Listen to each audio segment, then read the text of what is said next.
Yang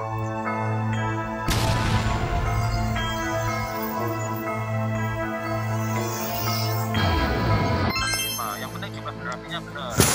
Tapi kalau katanya balap dari laki-laki, sepupunya yang satu, yang ini J1, ini neneknya yang siapa ini yang selingkuh ini kita cari. Kita membersihkan. Terserah ini para bal gitu intinya. Nggak mudeng atau enggak itu udah nggak penting ya. Tapi intinya tetap untuk persoalan ini metodologi DNA harus ada gitu. Ya harus membuktikan keturunan pakai apa? Coba sebagai mungkin closing terakhir Mas. Kan udah dibilang bahwa nasab itu fenomena historis dan fenomena biologis. Historisnya sudah berdebat antara Kiai Imad sama Rumel atau Rumel sama Profesor Menakem Mali terserah. Tapi kalau biologis itu ada protokol, ada prosedur yang harus dipatuhi. Orang bilang nggak bisa untuk nasab panjang, hitungannya di. Cuma bilang nggak bisa gitu, hitungannya di. Itu harus dipatuhi, ada protokolnya, kita pakai metode apa itu kan udah ada protokolnya. Ya udah patuhi itu. Kalau memang nggak setuju bikin paper, bikin protokol baru, bantah itu kayak gitu. Ini nggak mungkin ya? Hah? Nggak mungkin mereka gitu kan? Matematikanya setara beru gimana? Assalamualaikum sahabat Awi Kertawati, kita kembali di Opini Awi Kertawati Channel. Malam ini saya alhamdulillah kedatangan tamu yang tidak diundang, tapi tamu spesial buat sahabat-sahabat semua, Dr. Bapak Sugeng Sugiarto. Hari ini kita masih membahas tema-tema yang masih khususnya Mbak Alwi yang tidak paham, apalagi para pemimpinnya mengenai DNA dan Mbak Alwi dan bagaimana secara sistem DNA ini benar-benar memang bukan hasil rekayasa dari Dr. Sugeng Sugiarto sendiri atau rekayasa sebuah website, tapi ini benar-benar tersistem dan ini resmi dan bisa dipahami. Nah, hari ini kita masih sama seputar DNA dan Mbak Alwi. Sekali lagi bukan kepada para pemimpinnya supaya juga junjungan juga memahami bagaimana sistem dari DNA tersebut. Pak Sugeng, terima kasih atas kerawannya di gubuk saya ini. Terima kasih atas kopi dan rokoknya. Ini masih dari pembahasan yang sama ya. Ini pertanyaan-pertanyaan yang mungkin kemarin tuh belum dijawab dengan secara spesifik, tapi insya Allah Mas Sugeng bisa menjelaskan tapi dengan bahasa-bahasa grassroots ya, bahasa-bahasa orang-orang awam lah supaya bisa dipahami. Ini ada sekitar 4 atau 6 pertanyaan. Yang pertama, siapa ahli DNA Pak Alwi? Siapa ahli DNA dan keturunan Nabi Muhammad SAW yang menguji? Kemudian laboratorium DNA mana tempat melakukan uji DNA itu? Dan yang berikutnya, siapa yang bertanggung jawab mengizinkan tes DNA? Berikutnya, mana laporan lengkap hasil tes uji itu? Terus yang terakhir, siapa saja tokoh ulama ahli nasab, ahli DNA yang menandatangani dan bertanggung jawab dari hasil tes DNA Nabi Muhammad SAW, Ali bin Abi Thalib, Hasan dan Husain? Ini ada sedikit ancaman nih. Silakan jawab. Jangan hanya lihat di situs Family Tree DNA yang tahu-tahu telah ditulis hasilnya tanpa bukti valid atau keabsahannya. Jika tidak bisa menjawab 9 pertanyaan ini, tidak usah lantang ngotot ngeyel nyuruh tes DNA. Silakan Mas Sugeng. Monggo. Yang disuruh itu kan yang nasabnya bongkrek. Orang tempe bongkrek aja diuji kadar asam bongkreknya berapa kok. Orang maksudnya tes kenapa itu dikatakan DNA-nya Nabi Muhammad. Kita itu dibilang Bani Adam Karena kita masih menyimpan kromosom Y-nya Nabi Adam. Jadi buat kalian yang nggak punya kromosom Y-nya Nabi Adam, ya entah keturunan simpanse apa gorila gitu. Karena perbedaan kita dengan kromosom Y-nya Nabi Adam itu cuma 0,0 kurang dari 0,02%. Jadi dari Nabi Adam ke kita itu mutasinya paling cuma 2000-an lah. Sementara ruang untuk nyatet nasabnya dikasih Allah 57 juta. 2000 per 57 juta berapa tuh? Hitung tuh. Biar nggak geblek-geblek banget matematikanya lah. Ini memang gimana? Mohon maaf kalau memang saya kadang-kadang salah bertanya teman-teman. Jadi DNA dan nasab ini prosentase pencatatannya berbeda. Nasab itu adalah proses budaya.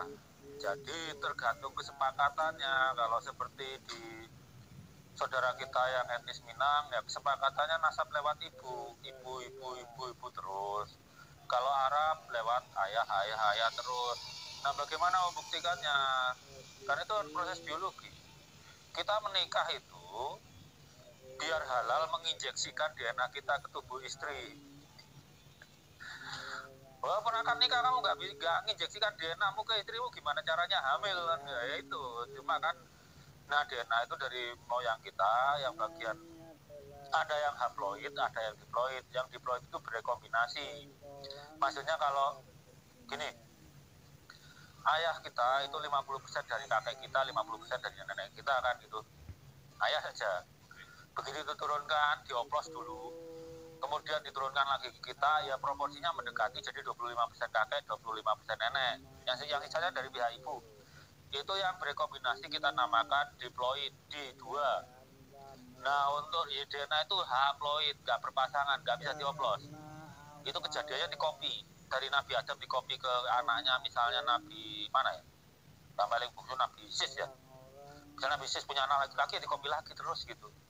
Nah, tiap 3 atau 4 generasi itu ada yang bermutasi. Maksudnya bermutasi itu Ya berubah cuma satu bahasa aja. Dari 57 juta itu satu aja berubah. Oh, tidak semuanya? Enggak lah, satu. Kemudian misalnya keturunan ketiga satu, kemudian keturunan ketujuh baru 2 kan, 2 per 57 juta berapa? Kemudian setelah keturunan ketujuh 10, terus sampai kita. Makanya di generasi kita itu rata-rata persentasenya 2000-an lah dari Nabi Adam. 2000 apa? 2000 mutasi. Oh, 2000 kali mutasi ya? Iya. Kalau 2000 mutasi, per mutasi itu 3 generasi, anggap 3 generasi 100. Dan 2000 kali 100 berapa? 20.000. Kan gitu, kok 2000. Ya segitulah, lupa. Kalau udah matematika. Intinya mutasi dari Nabi Adam itu sampai kurang lebih di 2000 apa 2000 mutasi ini maksudnya seperti apa India? Ya ada bahasanya, ada DNA-nya yang berubah cuma 1 titik aja. Kan itu sekitar 50 juta, 7 juta. Ya kalau berubah 1 ya berubah, beda dengan kakeknya seper 57 juta. Kalau berubah 2 ya perbedaannya cuma 2 per 57 juta. Stabil banget itu. Intinya tetap itu dirinci dengan hitung-hitungan yang presisi ya. Iya, dihitung dan populasi. Kan misalnya nih saya sama dengan Mas Awi ini ya, sama-sama Bani Adam. Saya bisa mutasinya 2400. Mas Awi 2000 Tahun ya? Tahun. Bukan jumlah mutasi. 2370 bisa, makanya tetap diambil jumlah rata-rata. Makanya NU bilang menolak nasab itu sudah bagus. Karena kalau memastikan tetap dibantu. Seperti yang dia bilang, kan 3 atau 4 generasi, bukan tiap generasi ada mutasi, enggak. Tapi kalau 3/4 kita kan harus tahu selisih, misalnya kakek 3 ya 3, 4, 5, ini kan kosong nih, tapi cabangnya bikin, anak cabangnya kan bikin mutasi nih. Ini mutasi anak cabangnya ini dibantu buku nasab kalau udah ngerti sejarah. Nah kalau zaman Nabi Ibrahim kan belum ada catatan sejarah, gimana coba ya? Oh iya, iya. Nah, itu tetap akhirnya pilihan terakhir ke DNA. Ternyata keluarga Bani Ishak dengan Bani Ismail, oh ada kesamaan DNA-nya dari 5.000 tahun yang lalu sampai 235.000 tahun lalu. Sama DNA-nya, sama. Begitu 5.000 tahun lalu sampai sekarang baru berbeda, mereka bercabang. Berapa jumlah bedanya? Sekitar 50-an. 50 proses mutasi. Ya dari Nabi Adam mutasi, tapi masih sama kan? Dari Nabi Adam terus pancer laki-laki sampai Nabi Ibrahim itu. Sama semua mutasinya, sama. Begitu Nabi Ibrahim punya anak Nabi Isa, punya anak Nabi Ismail. Anaknya Nabi Ismail itu sampai sekarang katakanlah Yayatullah atau Raja Jordan itulah, atau Nabi anak keturunan Nabi Isa katakanlah Dustin Hoffman itu. Mereka baru bedanya berapa ya, 5.000 kira-kira. Kalau per 3-4 generasi kan 111 tahun per, ya 35.000 per 111 itu berapa, sekitar 50-an kan, 55, 45 bedanya segitu.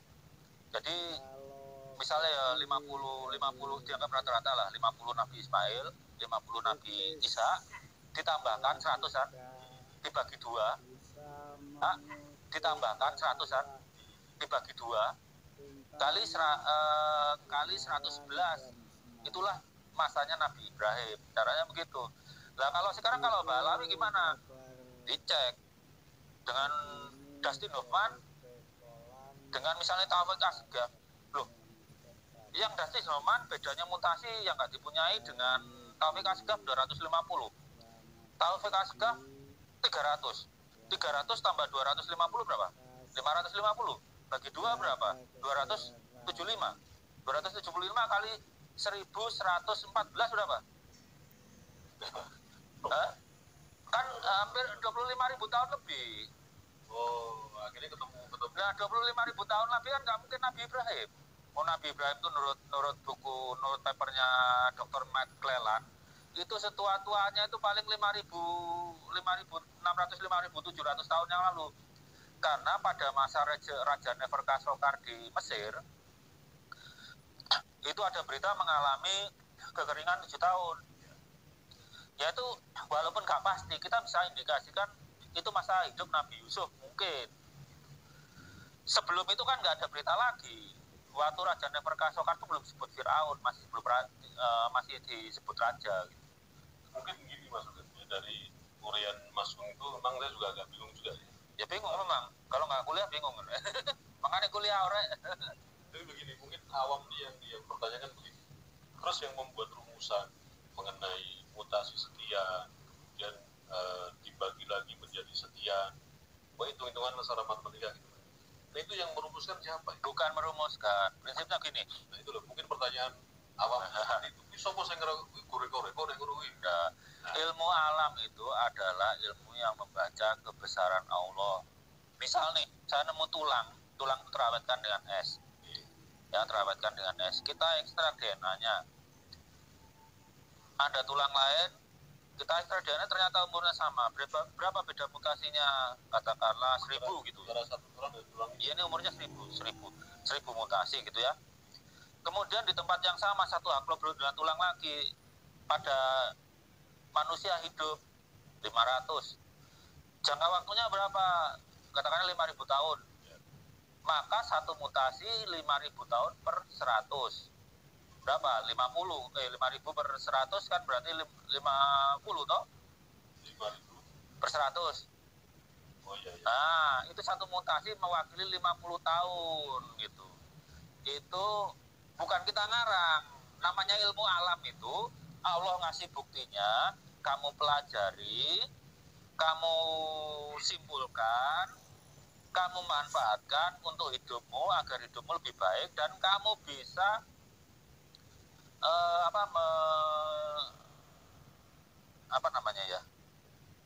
Mengumpulkan. Bukan. Memahami bahwa Tuhanmu itu maha kuasa, Tuhanmu maha teliti, dan Tuhanmu tidak pernah libur tidur mencatat garis keturunanmu. Ya boleh aja ahli fikih nggak setuju bahwa kalau nggak lewat nikah bukan bernasab. Ya Allah tetap nyatat tuh. Itu nasab biologis, bukan nasab administratif. Ini antara fikih dan sains DNA ini memang tidak pernah nyambung. Oh, tergantung fikihnya agama mana. Jadi gini ya. Atau gini loh, mungkin dari semua ini intinya DNA itu untuk membuat pola dan mengelompokkan dari sekian keturunan. Iya, garisnya itu kan kalau pola gitu. Lanjut ya. Jadi ini kalau dalam Islam itu bukan dalam Islam ya, dalam interpretasi ahli fikih yang sekarang ada, yang namanya orang bernasab ke seseorang itu satu syarat administratifnya terpenuhi. Jadi dari kakek dia merupakan hasil perkawinan atau hasil perbudakan. Satu. Itu syarat administratifnya. Syarat kedua, secara biologis harus nyambung. Terus. Maksudnya ya, secara biologis harus nyambung. Dua-duanya harus terpenuhi. Tapi itu di Islam sekarang, di Islam masa lalu belum tentu. Saya kasih contoh ya. Kakeknya Nabi Daud namanya Peres, itu adalah anak di luar nikah antara Yehuda dengan menantunya. Di luar nikah? Karena gini, Tamar ini sebetulnya menantunya Yehuda dari anak pertama. Anak pertamanya mati sebelum sempat keturunan. Tradisinya saat itu dia dinikahkan dengan adiknya. Memang dinikahkan dengan adiknya. Yang kedua mati. Sama belum punya anak. Kemudian yang ke akhirnya harusnya kan ketiga sama Yehuda nggak mau lagi. Nah ini bapaknya ditipu pura-pura jadi pelacur buat mencuri sperma. Oh, direkayasa. Nah ini masalah ini kan entar dulu.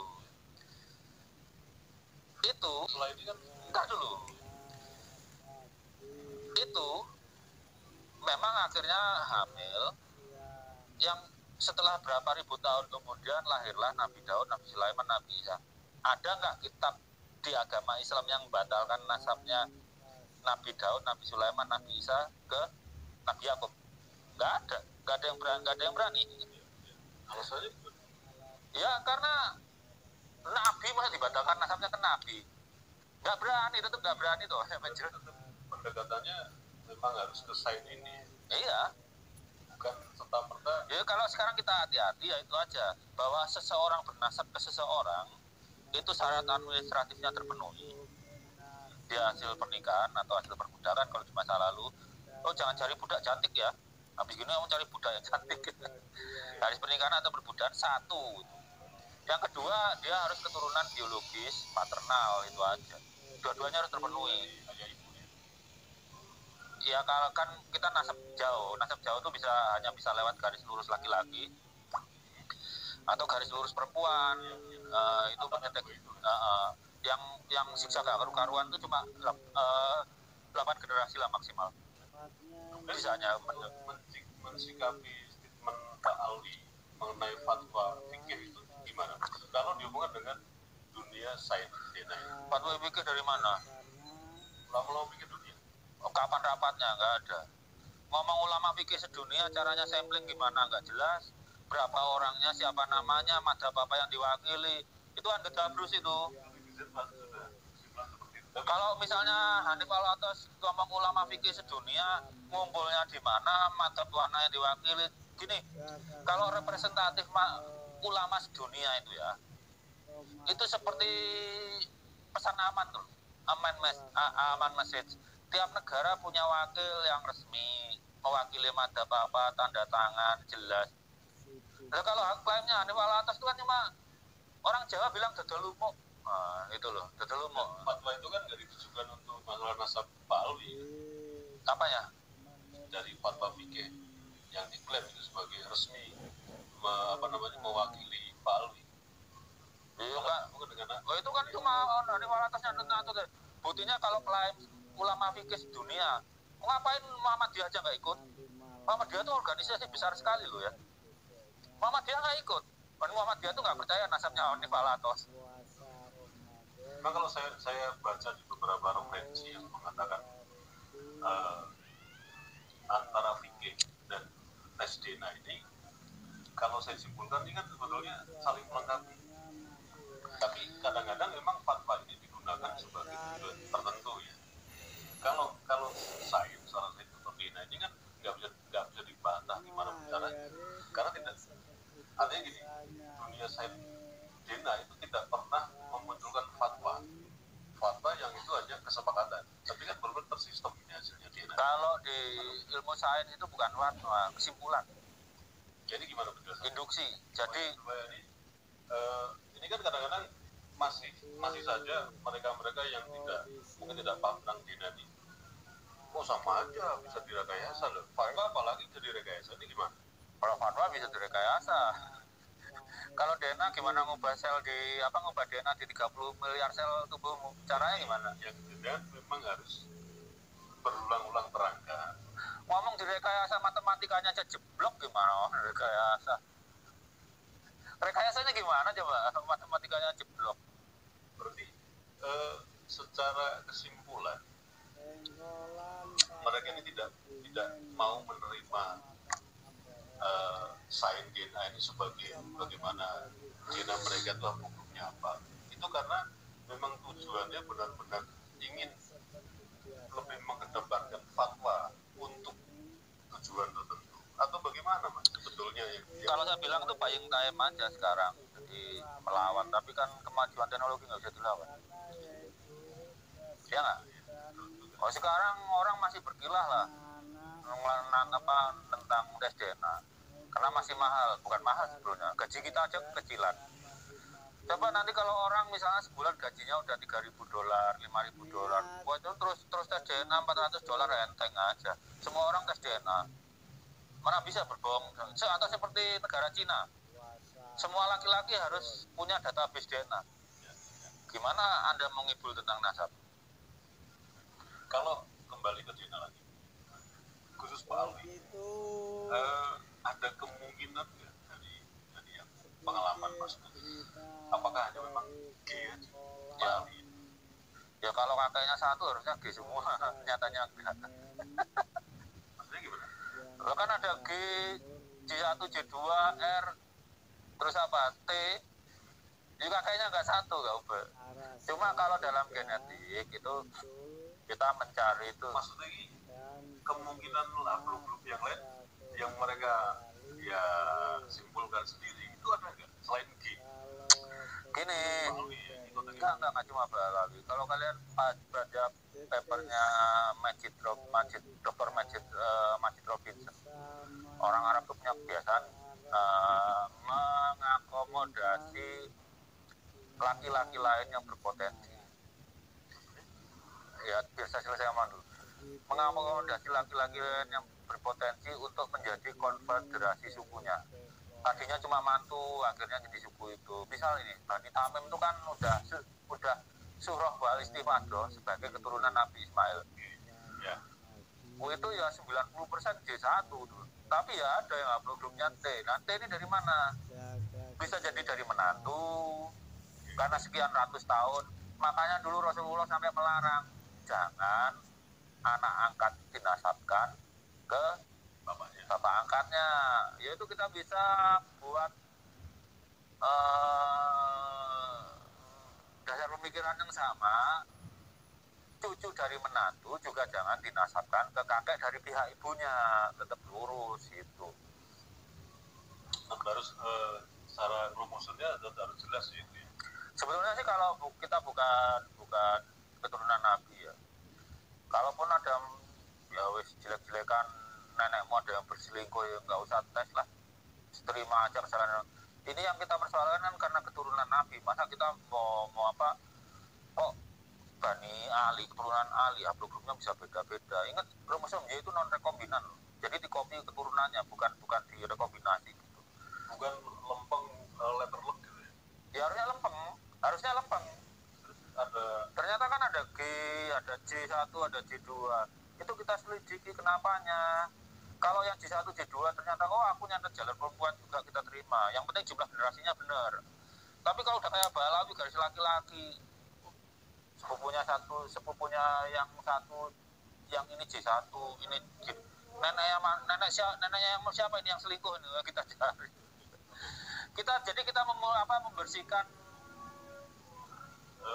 Sementara jeda dulu ada bisa ya, nanti tidak tutup. Saya itu ini Mas Sugeng, saya ingat dari klien Pak Alwi itu nggak perlu sebut orangnya, tapi begini, memang pernyataannya sungguh memang sangat tidak terlalu, tapi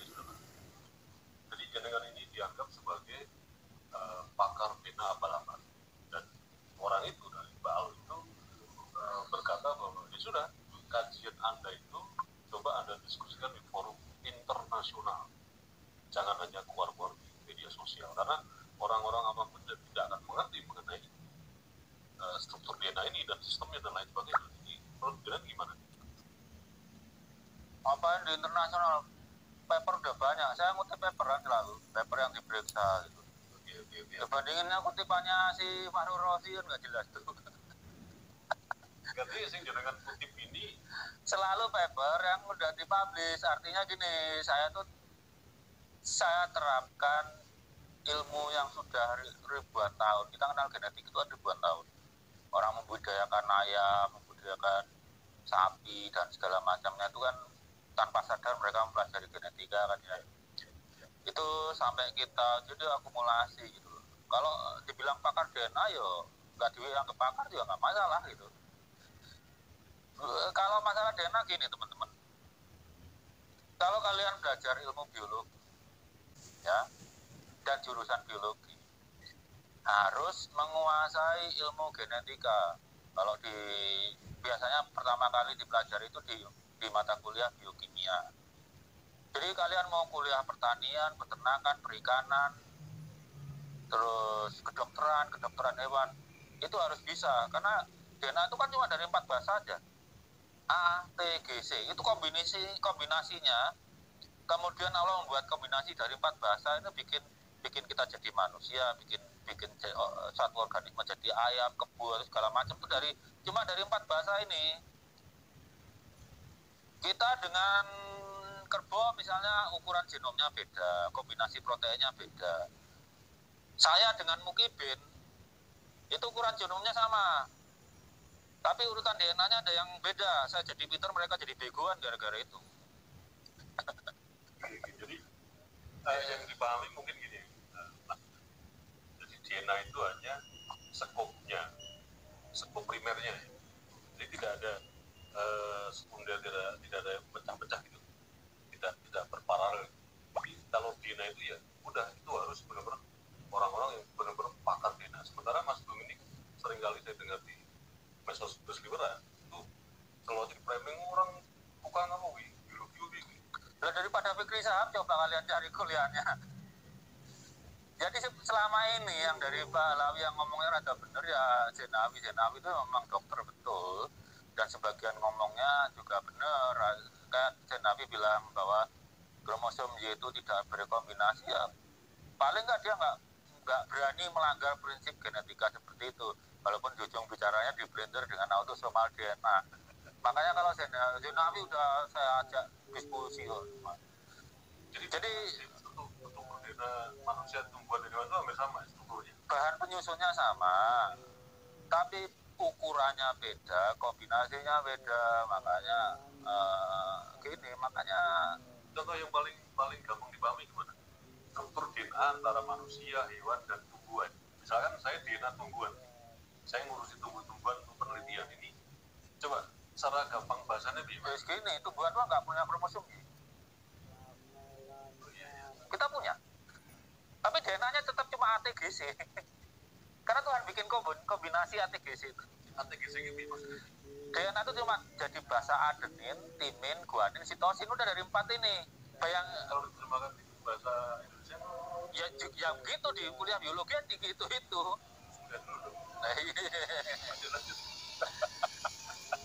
Jadi gitu, bakteri pun juga terbuat penyusun genetiknya ya sama DNA, cuma kan ukurannya macam-macam nih. Kalau kita 30 miliar bahasa misalnya, yang paling bahasa itu istilah. Bahasa itu dalam kimia itu kan bahasa ada asam, ada basa. Dia sifat kimianya agak basa. Nanti malah tak ajak kuliah ini kalau ke situ nanti. Ini menarik sekali. Jadi DNA tumbuhan, hewan, manusia itu sama, cuman kalau nggak sama penyusunnya, kalian nggak bisa makan sayur, keracunan. Iya, Tuhan itu membuat tubuh kita punya kesamaan dengan makhluk lain di muka bumi agar kita bisa saling makan.